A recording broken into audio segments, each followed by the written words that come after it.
નમસ્કાર નમસ્કાર નમસ્કાર મિત્રો, સ્વાગત છે આપણી ચેનલ એજ્યુકેશન ટીમ સુરતની અંદર। અને વિદ્યાર્થી મિત્રો, આજે આપણે એક સારું એવું એનાઉન્સમેન્ટ કરવાના છીએ જે ખૂબ જ અતિ ઉપયોગી છે। અને એ એનાઉન્સમેન્ટ છે વિદ્યાર્થી મિત્રો કે તમે હજી કે ભાઈ કરેક્શન વિન્ડો ઓપન થઈ તો તમારે કોઈ પણ ભૂલ છે અથવા તો તમારા નામમાં, સરનામા, એડ્રેસમાં ભૂલ છે તો શું તમે હવે સુધારો કરી શકશો કે નહીં? ઓકે, તો વિદ્યાર્થી મિત્રો તમે હા સુધારો કરી શકશો, કારણ કે તમને કોઈ પણ વાત કરવામાં આવે કે તમારું નામ છે બરાબર, તમારું એડ્રેસ છે, તમારો મોબાઈલ નંબર છે, અથવા તો કંઈ પણ તમારી જન્મ તારીખ છે, અથવા કંઈ પણ તમારી કોઈ પણ ભૂલ છે તો તમે કઈ રીતે સુધારો કરી શકશો?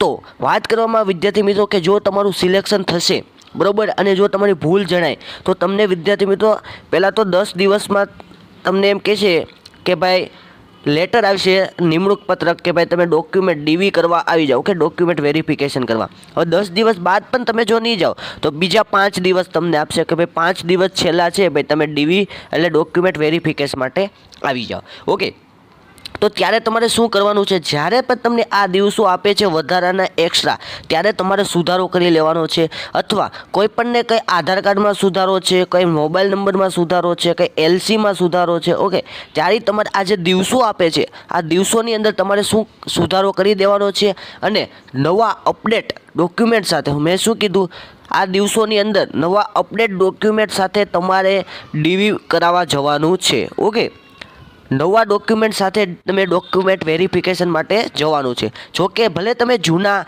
કંઈ પણ કરેક્શન છે પણ ચાલશે, પરંતુ તમે આ નવા ડોક્યુમેન્ટ સાથે કરાવી શકો છો। આ માટે કંઈ પણ તમે રિજેક્ટ નહીં થઈ શકો, કારણ કે સારામાં સારું આ નિયમ કહી શકાય કે ભાઈ તમે સારી એવી ઓપોર્ચ્યુનિટી મળે છે કે તમને રિજેક્ટ ના કરે। ઓકે, નકર ઘણું બધું જૂના હશે તો તમને રિજેક્ટ 100% થઈ શકો છો। બાકી બીજી વાત કરીએ વિદ્યાર્થીઓ કે જો તમે ફોર્મ ભર્યું છે અને તમારે પણ સુધારો કરવાનો બાકી છે તો હું તો એમ કહું છું સ્ટુડન્ટ કે તમને જો 85+ છે હાલમાં, મેં શું કીધું તમને, તમારે જો 85+ છે સ્ટુડન્ટ તો તમે અત્યારે જ સુધારો કરી લો। અને બીજી વાત કરીએ વિદ્યાર્થી મિત્રો તો તમારી જે એલસી છે, પછી જાતિનો દાખલો છે, ઓકે, જે કંઈ કેટેગરીમાં આવતો હોય, ત્યારબાદ નોન ક્રિમિનલનો દાખલો છે, આ બધા જ ડોક્યુમેન્ટ તૈયાર રાખો। અને કંઈ પણ ડોક્યુમેન્ટમાં જો તમને ભૂલ જણાય તો અત્યારે તમે સુધારો કરી લો। જો પણ તમે સુધારો નહીં કરશો સ્ટુડન્ટ તો તમારું ફોર્મ રિજેક્ટ થઈ જશે। શું થશે? રિજેક્ટ। સાંભળો છો મારી વાત સ્ટુડન્ટ્સ? તમારું ફોર્મ રિજેક્ટ થઈ શકશે અને તમારા સારા એવા પર્સન્ટેજ હોવા છતાં પણ તમને કંઈ પણ નિમણૂક માટે બોલાવવામાં નહીં આવે અને તમે જીડીએસની આ ઓપોર્ચ્યુનિટી તમે તક છે તે તમે ગુમાવી દેશો।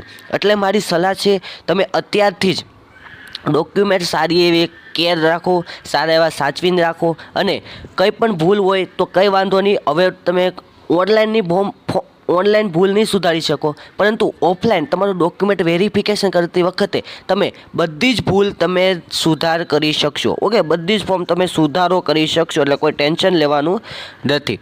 સારામાં સારી આ અપડેટ્સ કહેવાય। અને જીડીએસ પોસ્ટ ઓફિસ રોજગારલક્ષી અને જનરલ નોલેજ આવા તમામ ઇન્ફોર્મેશન વિડીયો જોવા માટે આપણી ચેનલ લાઇક, શેર અને સબસ્ક્રાઈબ કરો।